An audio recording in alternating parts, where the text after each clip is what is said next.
Hey there, listeners. We've got something exciting in the works, a live show, and we need your help to make it unforgettable. That's right.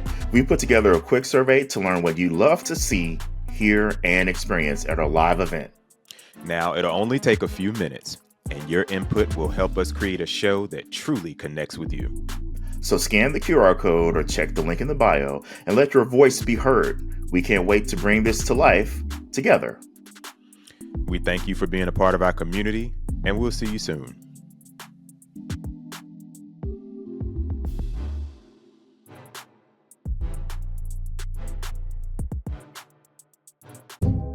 What's up, everybody? You've tuned in to Just Drawz, the podcast that explores hot topics and various experiences among same-gender-loving Black men.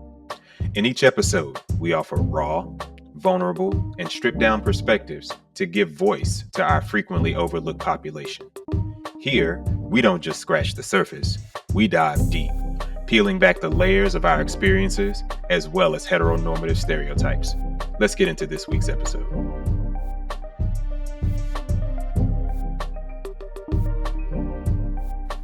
What's up, listeners? Welcome to Just Drawz, the podcast where we keep it vulnerable, Raw, stripped down, and authentically just us. I'm Jeff.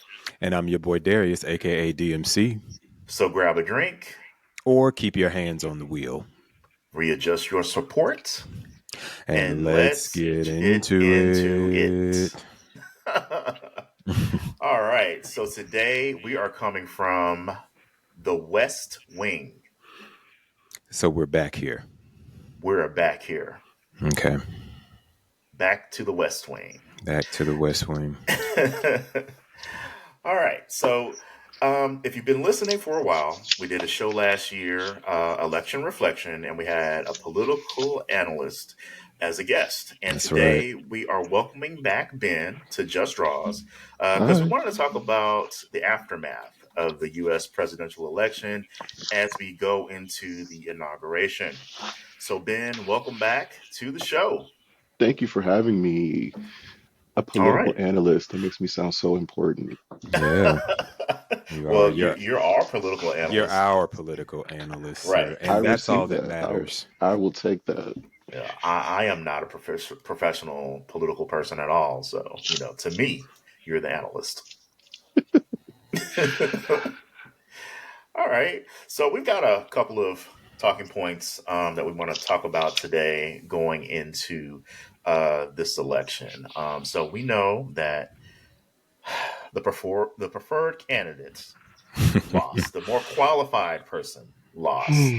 The non-criminal person lost. And now we have a felon who will be entering into the office. And as you can hear, all of this exasperation in our voices as we are starting to talk about this bullshit. So, exactly. All of that. Yeah. So we're being governed by a Cheeto once again. Emphasis on the cheat. Wow. But yeah, that was clever.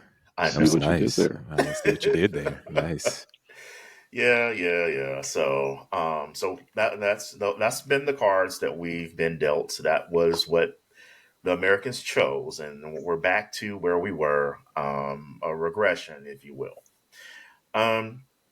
So what do you think, Ben, were some of the major factors that influenced this election and its results this time so that we've got Trump back in office? Well, in considering that, I think that we have to look at the fact that there is an official answer and then there is the more unofficial answer. And I believe the official answer would be the economy. The conventional wisdom when it comes to especially presidential elections is that it's the economy, stupid, right? That was a quote from James Carville. And to a certain extent, I believe that's correct, especially in the times that we are living in when inflation is through the roof. The cost of living is just ridiculous. Groceries are, off the charts. I think a lot of Americans voted with what they thought was their pocketbook. And in many instances, I won't say all, but in many instances, they chose the candidate who they felt would be better for their livelihood. Um, Okay. and if we scratch the surface a little bit and we look at the more unofficial reason, I want to go with racism. I really want Mm-hmm. to go with racism, sexism, Sexism. and Mm-hmm. xenophobia. Okay. Exactly. That's what I want to go with. I think that a lot of people, whether they wanted to admit it or not, did not want to cast a vote for a black woman, Mm-hmm. um, didn't want to cast a vote for a woman, period. Mm-hmm. And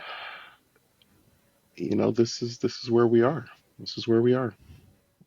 And Okay. it's interesting to think about the fact that we are actually living in a Trump economy. We're living in all of the things that he did the 4 years prior to Biden. Right. And Hmm. we're really not even going to be able to see a lot of what the Biden administration or the Democrats could do until a second term because of everything that got rolled back and everything that happened prior to. So it's crazy that people are voting with their pocketbook based on something that happened 4 years prior to the 4 years that we were actually living in. Hmm. Yeah, I don't think people realize that it takes a while for policies and things like Mm-hmm. that to actually take effect. And it's when the former president is gone that we feel those effects. I think people are just kind of they're blaming Biden for a lot of these things that are That really had nothing to do with him. nothing to do with him, just Trump's fault. Mm-hmm. But they don't see it that way because they're looking at, well, he's the president now, so this is his problem now, and people don't really understand that that's not how it works. Well, to that point, the American electorate is not particularly educated or informed. Mm-hmm. Um, and let's call a thing, beloved. Beloved, please. Let's let's say what it is. And a lot of the elections that are decided are really popularity contests, and it's based on who can turn out the voters, who can turn out the most voters who believe in what they are saying, whether that is true, false, a little bit of both.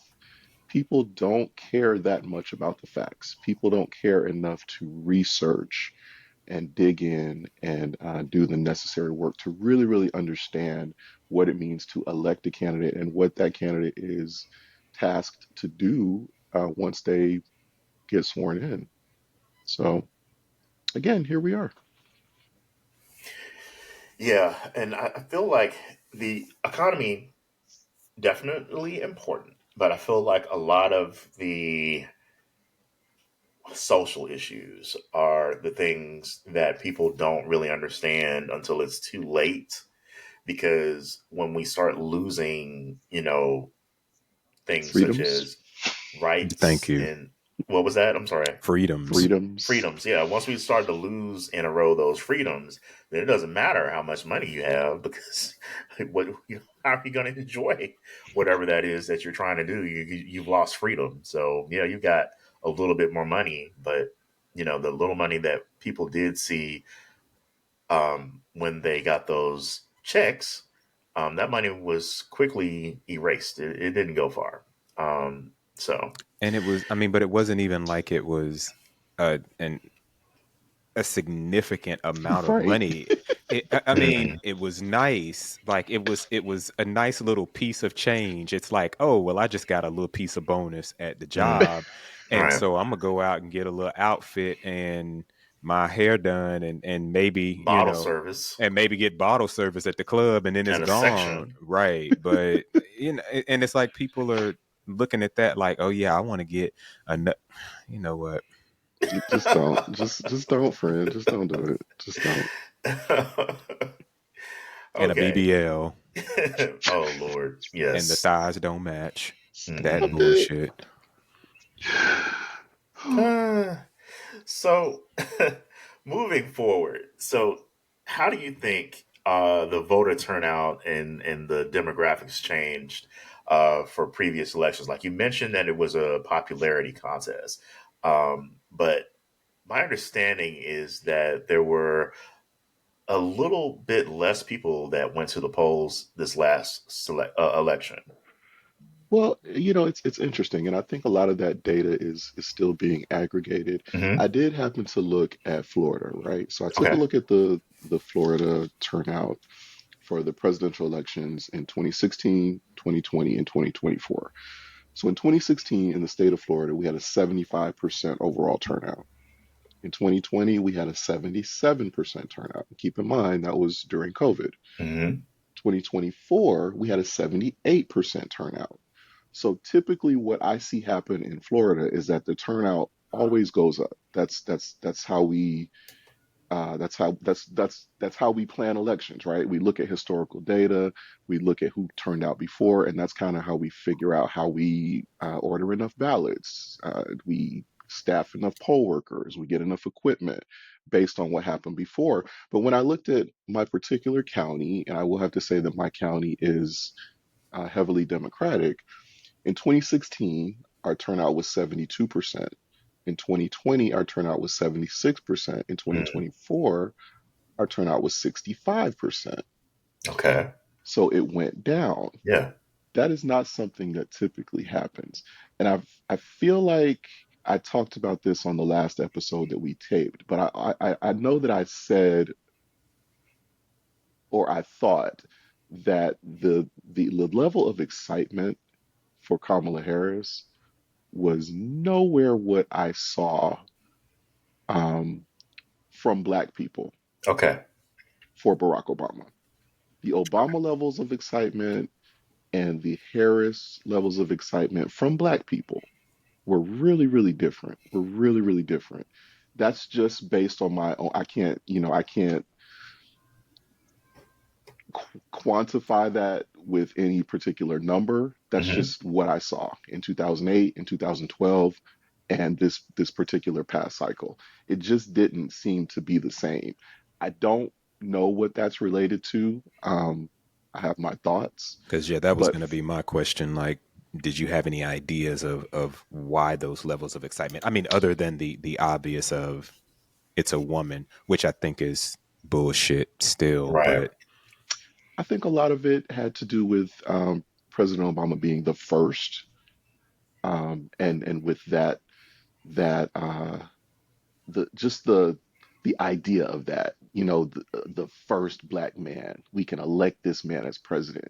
There was something very, very like ooh about that, and maybe that diminished slightly now that we've done it. Now that someone has occupied that role, maybe people were like, been there, done that. oh yeah, so we Um, already had that, so we don't really Right. need somebody else. right.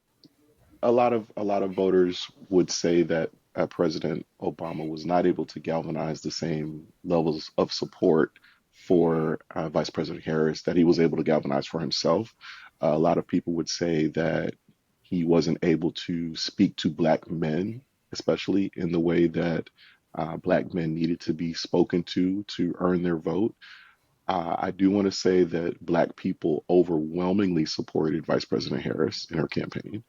I think that's important to say because they will try to blame it on us and say that we didn't vote for that lady. When we did vote for Right. that lady, we did.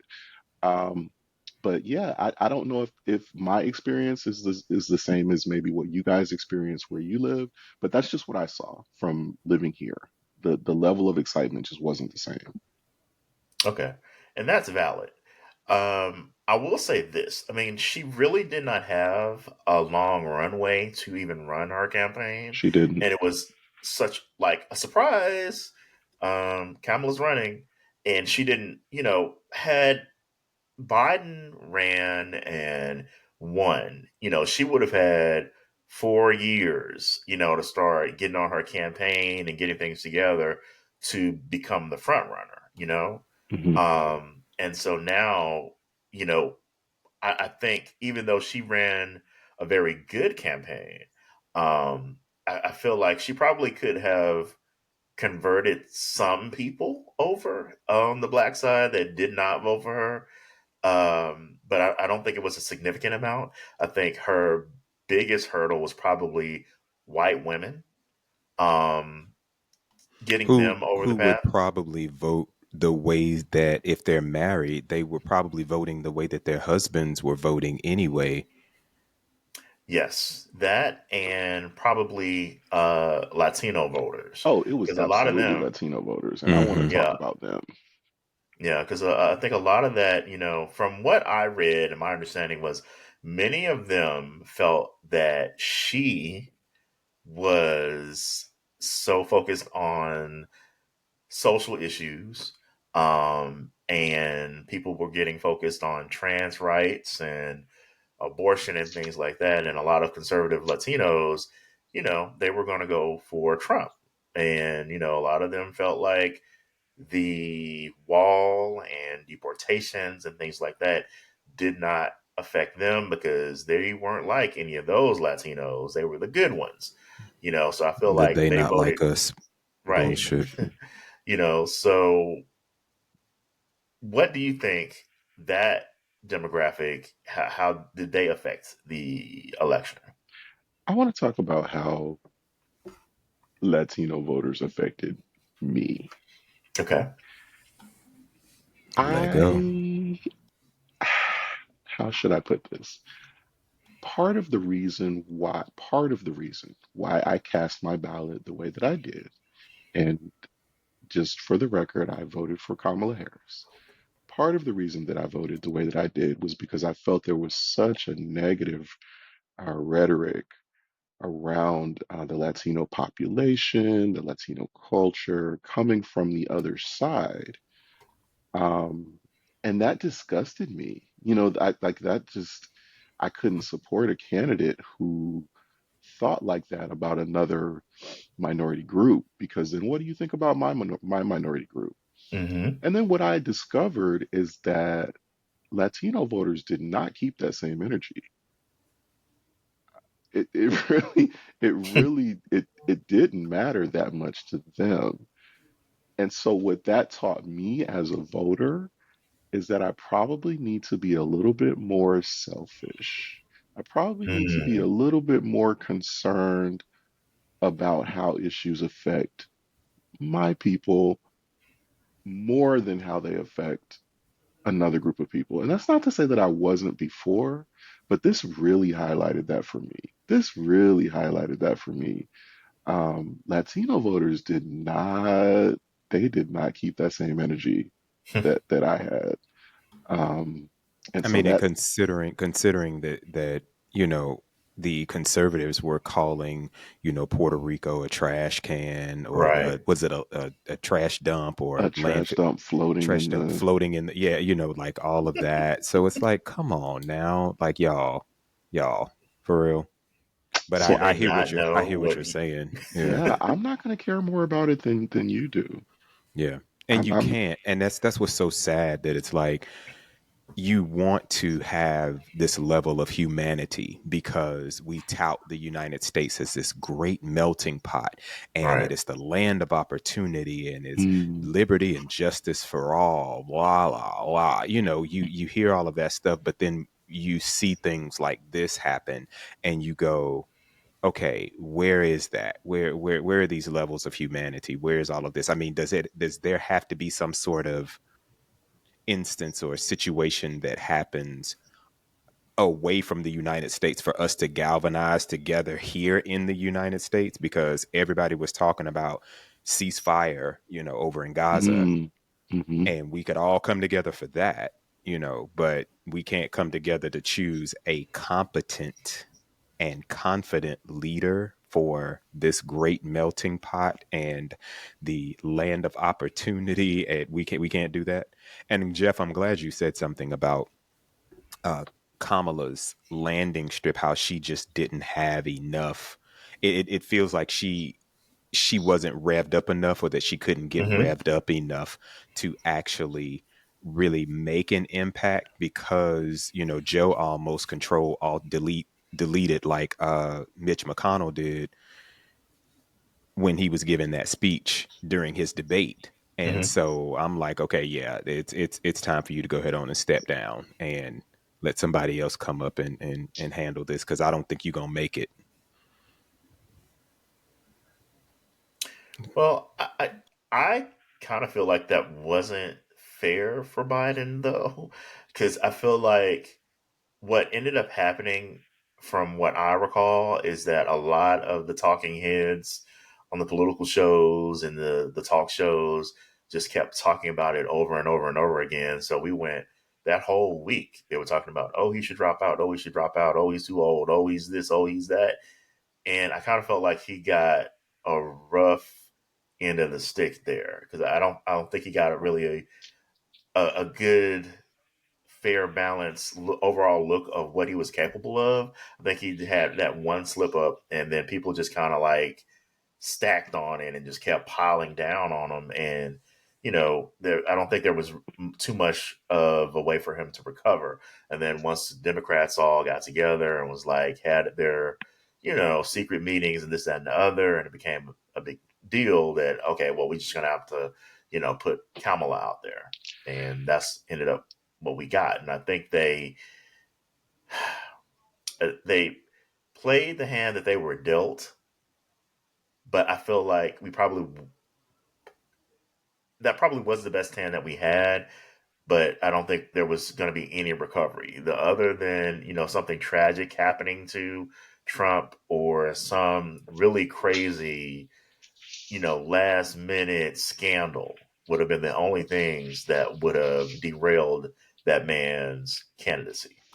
He had a And last minute scandal in 2016. it's It right. didn't That's what make I'm a saying. lick Yeah, of and difference. not a bit. And I was gonna say that I don't even think that would have had anything to do with it. I think it would have been that, and we would have been talking about it, and people still would have gone to the polls and voted Yeah, crunchy. there were too many people that have drank the Trump Kool Aid and eaten the Trump Cheeto, that there's pretty much nothing that he could have not done that he wouldn't have gotten elected, or that he was going to get their votes regardless. Yeah, Which is kind of sad. that's very sad. And hindsight is always 2020. We can always look back and say, well, maybe President Biden should have stayed in the race. I don't know. I watched that debate. Did y'all watch the debate?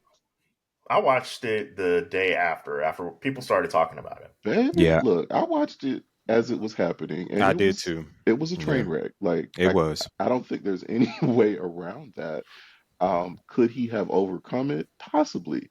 But like you said, Jeff, the media at that point was just piling on him. And I think that they really eroded the confidence that a lot of voters maybe would have had in him to win the race, just by the coverage that they gave it. And yes, he probably lost that debate resoundingly. Um, but who knows? If he had stayed in the race, maybe he could have pulled it out. We'll never know. I mean, Yeah. and when your retort to some foolishness from your opponent is "shut up," that's what you say back, versus I'm just not going to say anything, or I'm just going to, when Trump debated Kamala, it was, she's having a good time, like, do you hear this? Like, are y'all paying attention to this? This foolishness. Whereas, Biden is just like, hey, just shut up. Hey, shut up. Like, okay, wow, sir. That's almost like on the playground when somebody says something and you go, your mama. Right. I know you That's a are, but cheap what am I? that's a cheap dig, yeah. Your greasy grandmom, like, Mama. what? Come on. Okay. All right. So, talking about what's done is done, and we've got to just again deal with the hand that we were dealt. So, going forward, our next big thing is going to be 2026. So what should be the focus for that election and Senate and House and all of that? So what can we do now to prepare to make the best of what we've got? I feel like the most important thing that the Democrats can do is win back the House and try to make some headway in the Senate. I don't know how possible that will be, but I do believe winning back the House is totally doable. And so in these next 2 years, really figure out how to get the message out to their voters. Some sort of way, the Democratic Party is going to have to figure out how to talk to people and let them understand that the Democratic Party is the party of the working class, of the middle class, because some sort of way the Republican Party has managed to convince people that they are, and I don't get it. I don't quite understand how they've managed to do that, like how they've taken up that mantle. But the Democrats really have to figure out how to change that narrative, and that really starts now. That's going to start now. That's going to start with these confirmation hearings that I'm Hmm. not paying attention to. Right. It's going to start with Not these. at all. I listen when I tell you I have tuned out, but you know somebody is going to have to be able to pay attention to these policies that are being enacted and be able to really pick them apart for voters. Because again, the American electorate is not the most educated. They're not going to do the most research, but some sort of way, Democrats are going to have to find a way how to really, for lack of a better term, dumb it down and make people understand why casting a ballot for the Democratic Party is going to be better for America in the short term Yes. and the long run. Because we have people that don't know that Obamacare and ACA are the same thing. For real? Mm-hmm.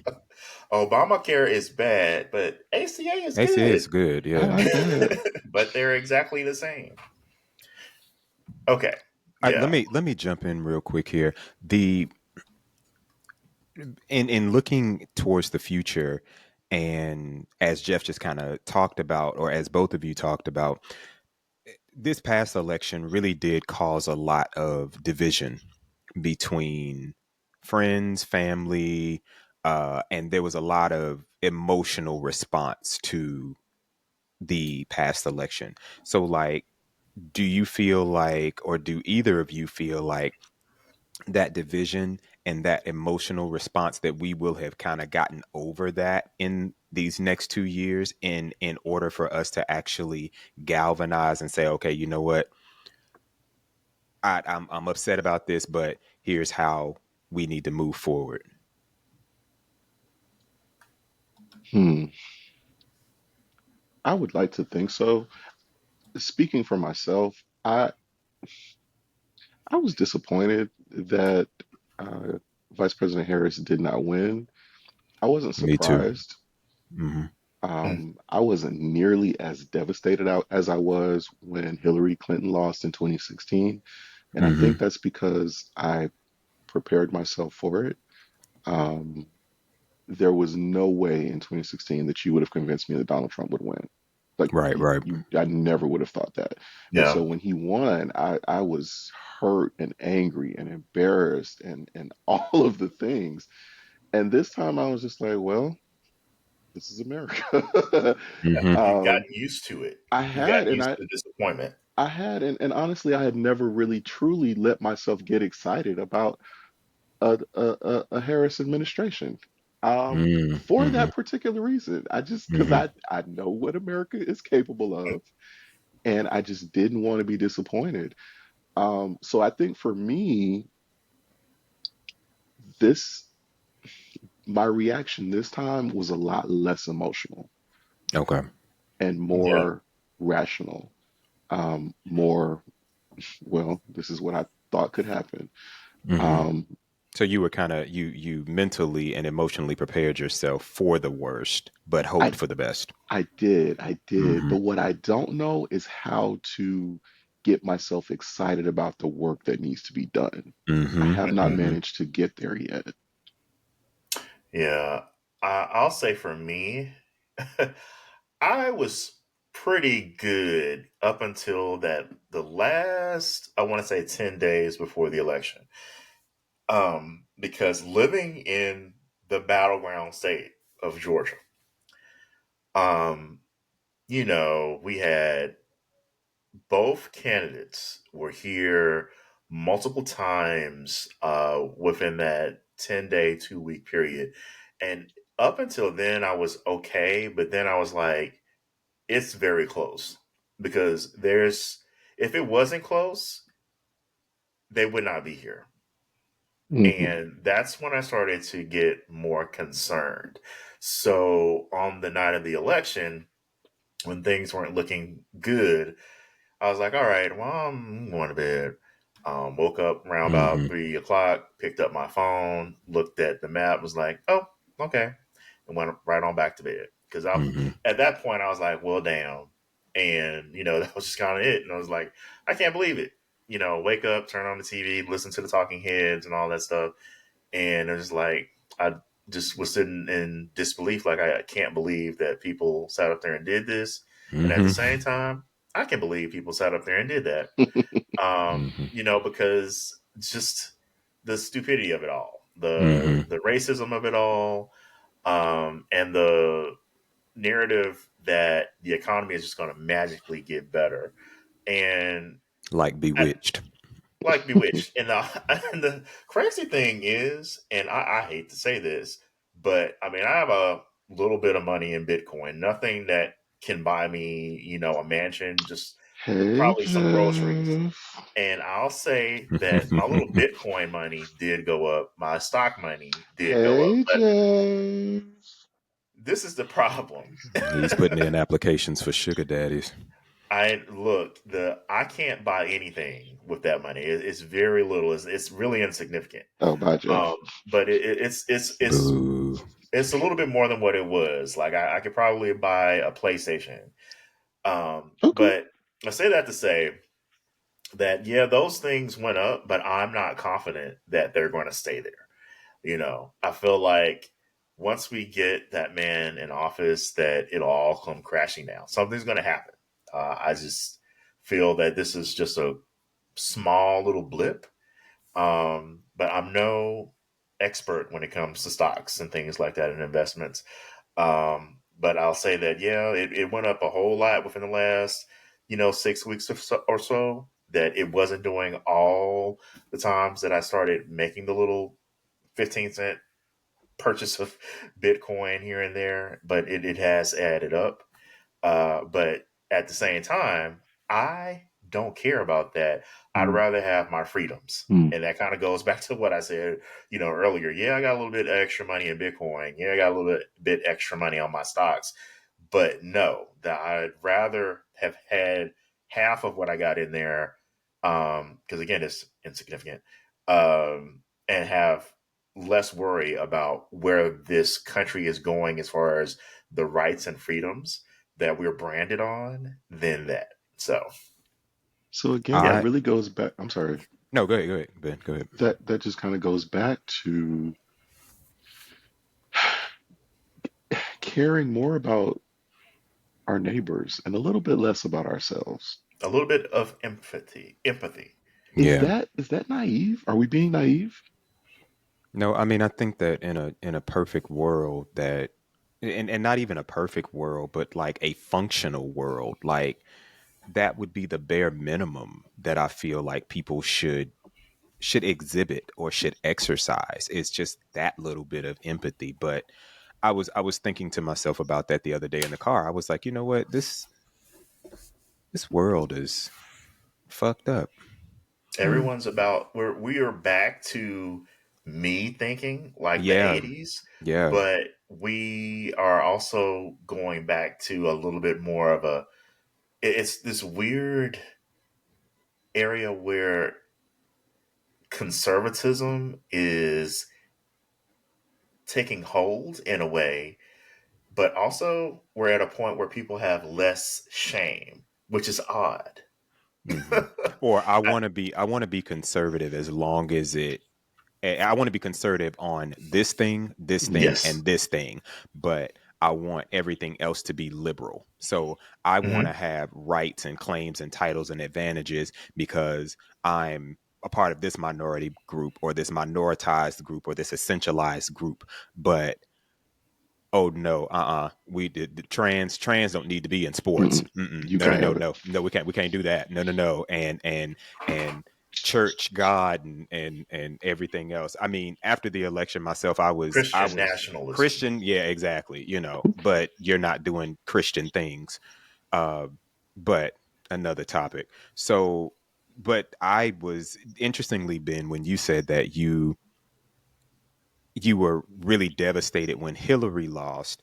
I Hmm. was devastated at that point, but I don't feel like this one hit me or that one hit me as much as this one did. Mm. And I think the reason this one hit me more was because I had seen all of how Trump functioned in his 4 years, Hmm. and Mm. I was like, oh hell no, we cannot allow this to happen again. And we go right back to this happening again. And so I was just so devastated because I was like, how is it that you all can see and we all lived through Mm. those 4 years, and you want this man back in here again to terrorize us again? Like, really? For um only 4 years. That's yeah, the crazy part. yeah, I'm like, come on. So, I mean, I wore black, all black that next day. I was definitely like, nope, don't say anything to me about this. We're not going to talk about this.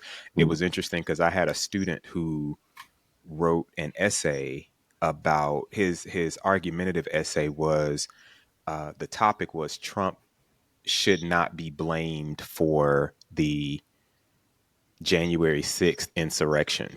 And Eh, so I was just Wow. like, okay, all right. Hey, listen, if you can Defend pull it. the research on this and you can write the paper, I'm going to grade this on the merit of what you wrote. I do not agree with the rhetoric here. But yeah, so I just didn't talk about it. And even to this day, I've told people that I do not I don't want to have a conversation with you for the next 4 years about anything government or political in nature if you did not vote blue or you did not vote at all. So we're not having that conversation.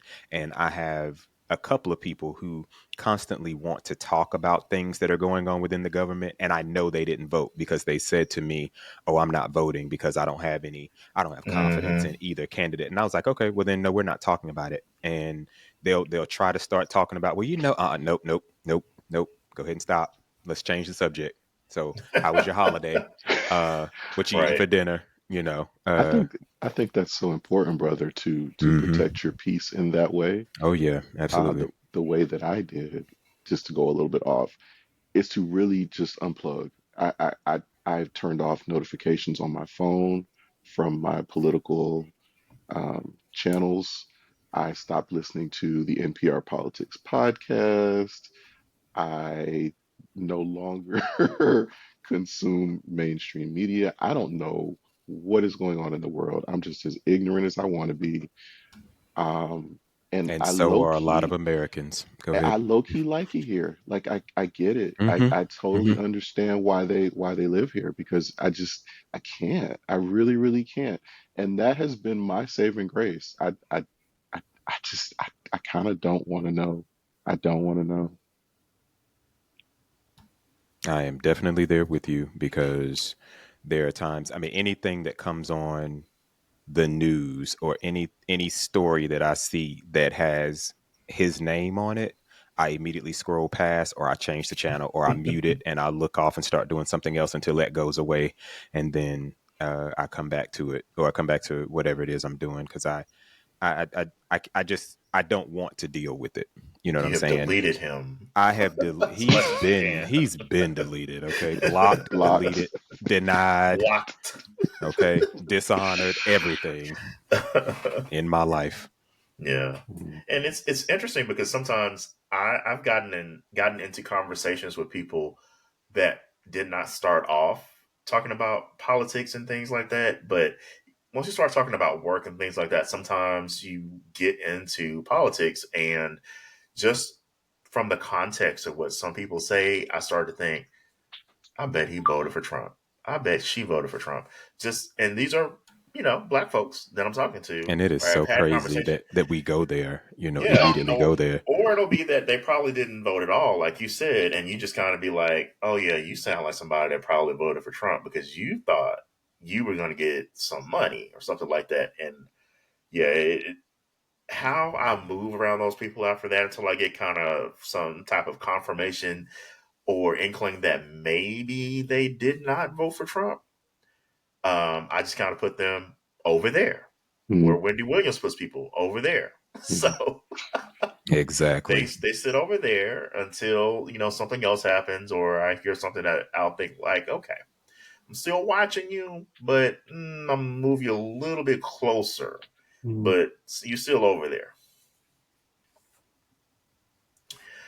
Okay, so and the next thing that I want to talk about, because and we're getting close to the end here, but we've got these billionaires that have been elected into these positions or Trump has selected for cabinets and things like that.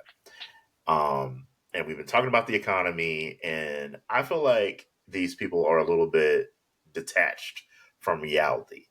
But Ben, do you feel like Americans should be concerned that we have billionaires and these super wealthy people that are now going to have some government influence? I think we better be concerned. And I think that President Biden, in his farewell speech, alluded very clearly to that.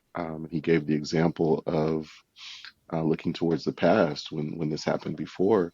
And he said that the middle class has to, well, really not just the middle class, but we as Americans really have to stand up and let these people know that there are just certain things that we won't tolerate. There are just certain things that we won't go for. I don't know how we do that in this divided political climate that we're in. I think Hmm. that it was a really lofty and noble goal that he set forth for us. But yeah, I think there's a very real concern because if y- people were so concerned about the cost of living and the cost of groceries, these people don't care about that. Like that's not a reality to them. I find it difficult to believe that they would move in such a way that Yeah, the legislation that they would pass would be, in line with making those things easier on people. I don't know. I hope that I'm wrong. I pray that I'm wrong. me too.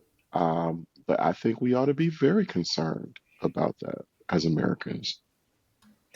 So, my issue with this is that I feel like when you're out of touch with the lives of day to day Americans, let alone your base, your rural base, that, yeah, they may have a lot of land, but they live in a trailer park or on a trailer on that land. They don't make a lot of money. They're working at Dollar General. They may have a farm. They may have a car repair business. All of these are great things, but they're not like rolling in dough. So, how can you, as one of the richest people, if not the richest people on the planet, tell me what I should be doing with my money?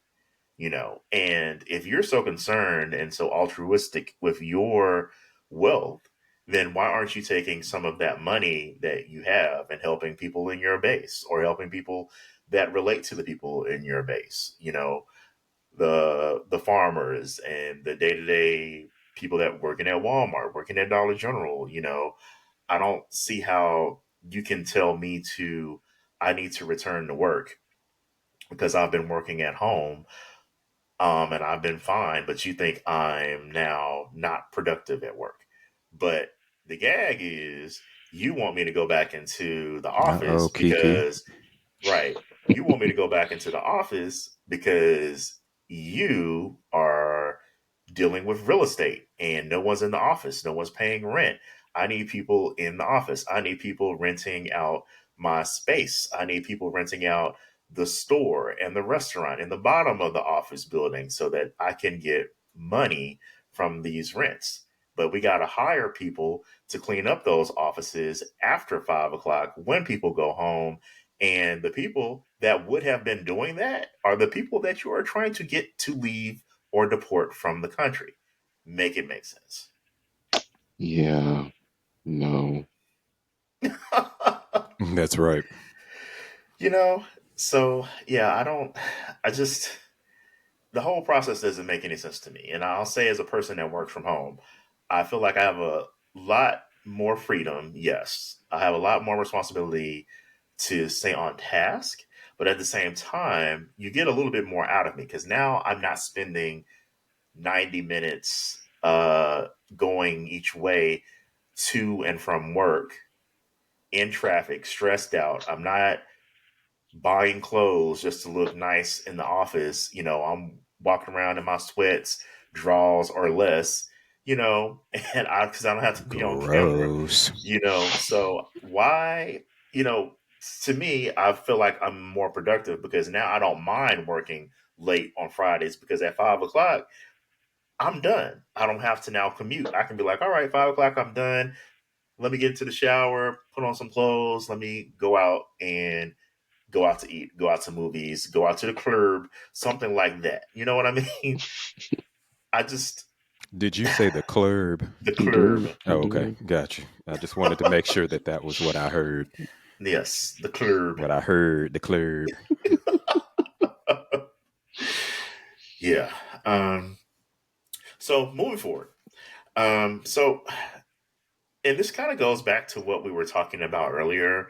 So we're still polarized, obviously, and it doesn't feel like now that the sting is as bad as it was after election night. I don't know if you guys saw the meme of the black women that were sitting on top of the skyscraper, I and did. the world below was in flames. No, I didn't see that one, but Oh yeah, I'll have to find it and show it to you. yeah. Um, but so people have now accepted the loss, and now it's time to just kind of like move forward. What are ways that we can do to try to keep the peace when we are around those people that we don't see politically eye to eye? I know Darius just mentioned deleting people, but are there civil ways that we can kind of Well, do now this I that are didn't. more Yeah, I didn't delete them. I just said that I didn't want to have converse. I'm not having conversations with them okay? about anything political. Now, there's still people who are in my circle, but I'm just like, no, I'm stopping them right at the top of when I start to see that it's going in that direction. I'm like, Mhm. no, no, no, no, no, no, no. We're not doing that. We're not talking. What did you have for dinner? What would you? Okay, what? How's your mom doing? They doing our, yeah. That's what I'm doing. I'm immediately switching the conversation to something else. But they're not deleted now. But they, I mean, and I will say this though, there are people who do feel kind of dejected when I do that, and I'm like, listen, that's fine. You can feel like that, but I've laid the foundation and the boundary. I'm clear on that, beloved, that this is how this is going to work. Say and repeat with me. We are not having conversations about anything political or governmental in these For the next four next 4 years years. if you did not vote and or you did not vote blue. Done. Well, that's certainly one way to handle it. Yeah, Hmm. it's that's how it has to work for me, and that's how it's going to work these next 4 years. Now after that, we'll talk, but mm-mm. For me, oh gosh, this is hard. For me, what I have to do, and I know that I have to do this, is I have to some sort of way separate conservative from Trump supporter in my mind. Okay. Because in my mind, conservative, Republican, Trump supporter. It's all the same thing. Hmm. And and once I have gotten you into one of those categories in my mind, then I have to kind of, like you said, put you over here. If I can find a way to remember that I didn't always loathe, to borrow a term from Wicked, if I can remember that I didn't always loathe Republicans, I didn't always feel that way. I had friends who were Republicans, I had friends who were conservatives, and we disagreed on certain issues, Hmm. and we just didn't talk about those issues, and everything else was okay. What changed that for me was Donald Trump. Full stop. Full stop. When he became the de facto leader of the conservative movement and the Republican Party, I can't rock with that. I cannot rock with any of that. And so if you rock with that, it's hard for me to rock with you. So maybe after these 4 years are over, it will change for me. It will shift. But I'm not going to forget. I'm not going to Yeah, forget that you were in line with that guy. So I think for me, what I'm going to have to work on doing is just trying to separate the people from their leader. Does that make sense? I totally get that. Um, and I feel similarly because I remember before Barack became president and we had the Bush guy up there. It wasn't that bad. Like, I feel like, yeah, we didn't like what he did. Yeah, we didn't like his policies. George Bush doesn't like black people, per Kanye. We had all that going on. And it didn't feel like it was that bad. It didn't feel that it was racist. It didn't feel like it was sexist. All of that happened to me after Barack became president. And I feel like, again, that emboldened, that galvanized, that injected those conservatives to just kind of form together. And they came up with a plan and what they needed to do. And they enacted that plan and they were successful with it. But Donald Trump allowed people to say their quiet parts out loud, their Hmm. quiet feelings out loud, their Hmm. hard R's out loud. Hard When E's, hard R's, hard S's. right, because I mean, I just they people were they if they were racist or like that or whatever, they kept it cute, they kept it mute. They did. But he made it where they felt okay to say those things and talk out the side of their mouths next or whatever, and that just yeah. So but yeah, I'm frustrated, but it definitely was once Barack came into play in that transition to what would be Trump, the era of Trump, that started this whole division for me. Yeah. It's going to be a long 4 years. Yes, we'll try to make the best of it. All right. So to wrap up, I've got one final question. It's kind of long. So the inauguration is in a couple of days from this recording. And so we know that Snoop Dogg, the Village People, Carrie Underwood are going to be participating in some inaugural events. And the Village People, they have that YMCA song. Trump's been playing that song at all of his rallies. And so, even though, per Victor Willis, a founding member of the Village People, he said that his preferred candidate lost, but also he feels, quote, music is to be performed without regard to politics, and that they hope that the YMCA song can bring the country together after a tumultuous and divided campaign. Now, the last time Trump was inaugurated, Chrisette Michelle performed. And she had a similar intention and she felt immediate backlash.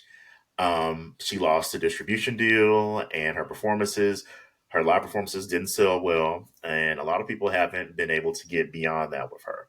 So, do you think there's going to be any significant backlash towards Snoop or the Village People or any of those other performers that we probably didn't feel were as conservative, But now that we see that they are definitely conservative now.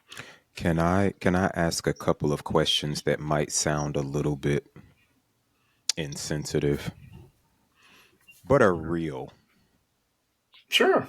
We're all All right. sensitive. Okay. So, real talk. Do we care enough about the village people to cancel them behind this? Considering we probably know two songs by them, YMCA Macho Man. and, and oh, sorry, three. Let's go three there because that was not one I was thinking about. Macho Man, YMCA, and In the Navy.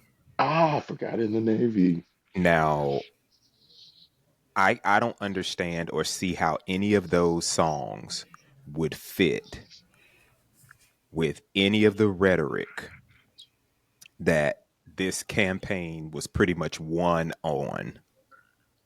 But do we care enough about them to cancel them, about them performing? And honestly, do we care enough about Snoop Hmm. at this point? I love Snoop. I love a lot of the entrepreneurial things that he's doing, but that's where it is. He's doing a lot of entrepreneurial things.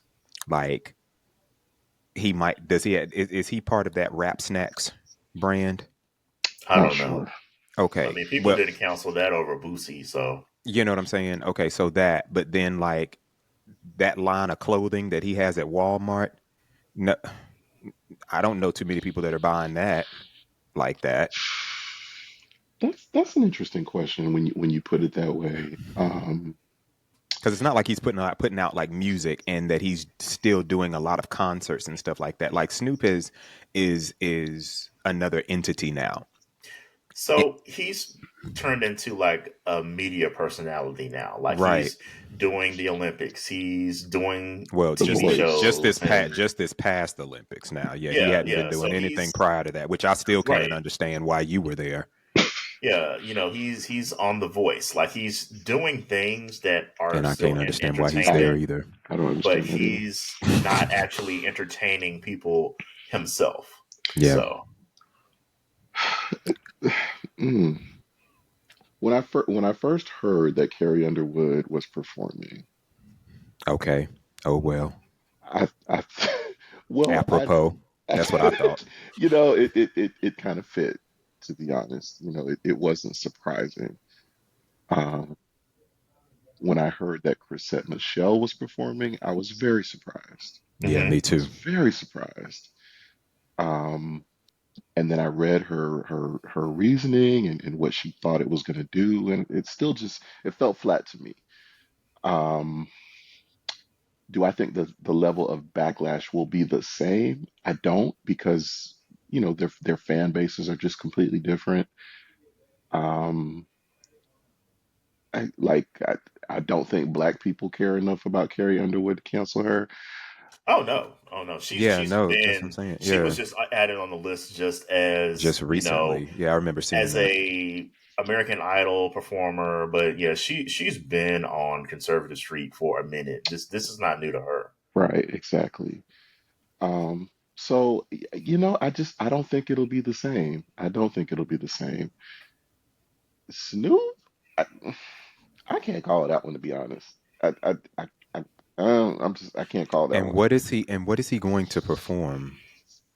The Um, shiznit? yeah, I have no idea what he Yeah, would G's perform. up, hose down? it's it's gonna be a room full of like mostly white people and probably like 10 black folks. The Right. same 10 black people that they always have in the back behind him so that they can be like, there's black people here. It's gonna be those folks. gin and juice. Like I Gin don't and know. juice, right. S and double Uh, O P D O double juicy. I mean, like, what? What are you gonna perform, Snoop? Unless you go and try to find the last two members of the stylistics that are still around and do it's a doggy dog world, but even in that, like people are gonna be like, oh, he brought his grandfather and his great grandfather up here to perform with him. you But know, even if you look at the Village People, they initially sent him a cease and desist to stop him from who's using YMCA. Snoop or No, Trump? The Village People. the Village People, they sent the Trump campaign a cease and desist to stop them from using YMCA at events. I can't. Well, how does that fit with anything though? It But doesn't. He likes the it song. doesn't. Donald Trump likes the song. He likes the song. Goodbye. Goodbye.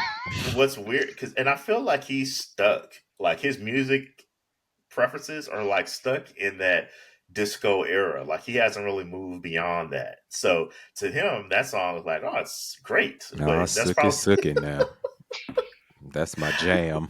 I feel like the whole the double meaning of that song just goes right over his head. So and then he's not the most, you know, Intelligent. right. So Yeah.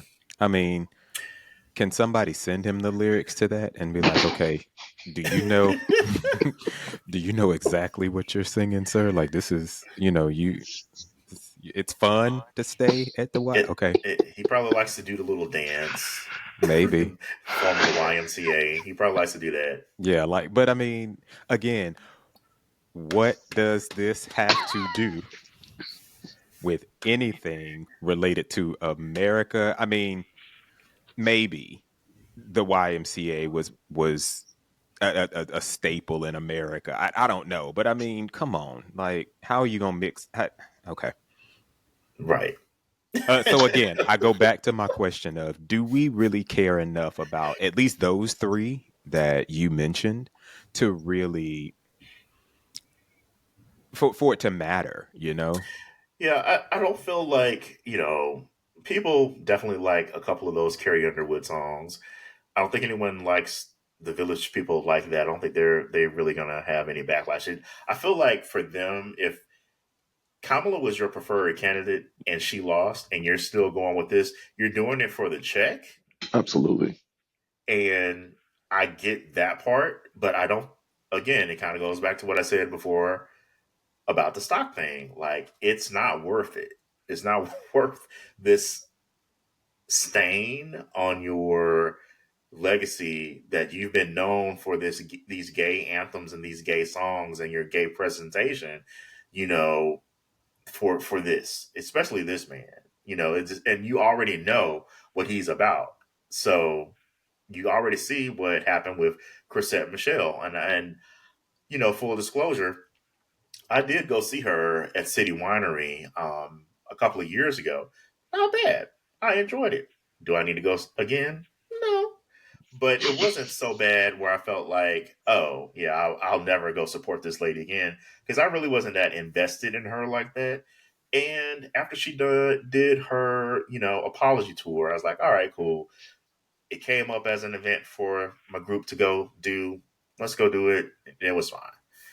And actually, here in Atlanta, I think she probably sold out. I think maybe 4 chairs may have been empty that night. But yeah, she had a pretty much packed house at City Winery, at least the night that I went. And I think she's actually on program to be there sometime within the next couple of months. I won't be going. I got everything that I need to get out of that first performance with her. Yeah, because she Um, hasn't put anything else new out. So I it's feel like she really hasn't recovered. but yeah, yeah, I I don't. think there's a lot of people who are still very much like Chrisette Michelle, and then you get the stank face Yeah, because kind of look. But if you go to the City Winery page where she's or the Facebook page where her event is listed, you'll see a lot of people like, yeah, I'm not doing this. So she's still feeling it all that time later. That yeah, people are not rocking with her. Now, where those people are her fans from before, or these are just people that, yeah, I don't like her because she did that. I don't know. But yeah, it's definitely going to be something that she's going to feel the effects of long and long, long from now. She'll be 80 years old. They'll be talking about, yeah, that was that girl. I remember oh when she yeah, I remember her when got she her didn't ass up there. exactly, and they A sound black exactly ass. like that. Yeah, that black ass. Yeah, sounding just like former field hands up there talking about Hmm. what her black ass got up there and did. Oh, shit. All right. So speaking of that, I think it's time to just wrap this show on up. But Ben, before we go, do you have anything else that you want to leave us with as far as heading into the next 4 years? Just, really do what you can to protect your peace, y'all. Um, I don't have any illusions that this next 4 years is going to be easy or simple or fun. I think that we all just have to give ourselves some grace, and come to it with as much understanding as we can, and just do our best to get through it. I don't know what sort of work is going to be necessary. I don't know what sort of causes you will want to espouse. If you will even want to espouse any, you might be like, get somebody else to do it. And that's okay too. Give yourself some grace, and just keep on saying good morning. That's all I got. That was very mature. Yeah, Thank you. agreed. Mm-hmm. All right, all right. Well, family, that's a wrap for this episode of Just Drawz. We hope you felt the love, laughed a little, and maybe even learned something new. Now remember, the conversation doesn't stop here. Follow us individually on social media and let us know your thoughts, share your stories, or just say, what's that? Until then, just be bold, just be beautiful, and most importantly, just be. We'll catch y'all next time. Peace. We hope you enjoyed this episode. Now be sure to like, share, and follow us on YouTube, Apple Podcasts, Amazon Podcasts, and Spotify at Just Drawz. That's JustDrawz.